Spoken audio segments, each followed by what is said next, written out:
Hey, what's up there, YouTube? um, we're about to see something that's going to freak a hell of a lot of people out. Still ain't awake to it. Uh, Number one, this food stamp thing is going to become a massive problem. One thing that should have been done, but couldn't because Biden was in office all that time, was they should have tried to wean these people that were depending on that off of it and maybe taught them some skills or something so they could. You're gonna have a lot of people, and I'm not talking about the crazies. There's plenty of them over there. Shit ton. I'm talking about what bothers me is there's a lot of people who are going to get caught in the crossfire. Doesn't matter what side of the fence they're on. They're not. They're just trying to exist, and times are getting tight, and I feel sorry for them because a lot of them have children, and here they're going to start starving possibly. I did hear that some states are going to try to keep a food stamp program going. Well, they have every right to. I don't care what side of the fence you're on that. Look at what happened during the Civil War. It wasn't just fought about slavery, it was fought about states' rights. So, yeah, I believe they do have the right to feed their people. And we shouldn't, as a federal government, be interfering. All right, now above and beyond that, I still think there's people out there that are abusing the shit out of everything that they got, all the freebies. And now they want to go out because they cut the freebies off and go, just steal shit out of a store. Now, that's bullshit. Those people, they're the problem. There's the problem. Anybody does that, it's showing their true colors. Now, there's a point when your kids start going hungry. I don't know. I can understand from a parent's point of view that they got to feed their kids, all right? And right now, what that is the same fucking thing that happened in a way of the COVID shot. When if you don't get that thing, you won't have a job. It's the mark of the beast. That was a dry run. They're just trying to put pressure on you, force you to do what they want you to do, all right?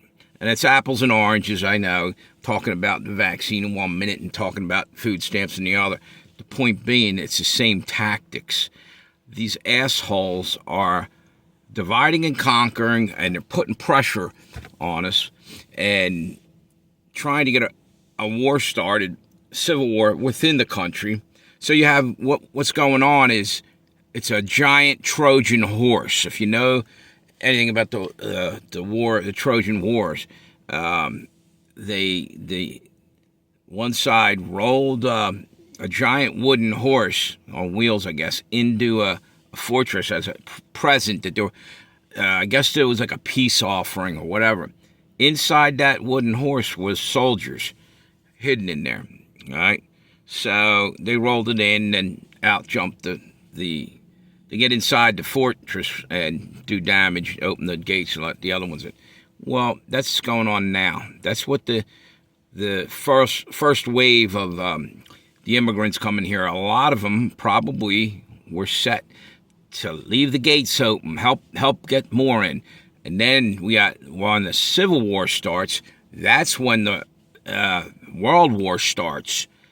And we ain't going to be able to fight within and without. We're going to get crushed. And they're seeming to work together, the other side. But anyway, I'm jumping all around here. I think serious praying needs to be done here. Pray that little kids aren't in the way of all this, because they are going to be. They're going to go hungry, and that's bullshit. Meanwhile, you have to ask yourself one question. Why the fuck are you okay sending missiles over to Ukraine, Tomahawk missiles, okay? But you can't feed our own kids. Those missiles you're sending are to kill somebody else's kids. So you're getting 2 for 1, right? Blow them up and starve ours. That's fucked up too. Just some observations that I just want to speak on, and that's one of them there. I'm going to come back on, probably do a live stream later. But think about it. Again, they got us killing off each other. It's the elites that are going to be hiding in their bunkers if they're not already there. It's time for those rats to get what's coming to them. And I believe God's going to see to that. Have a good one. I'll talk to you later, YouTube.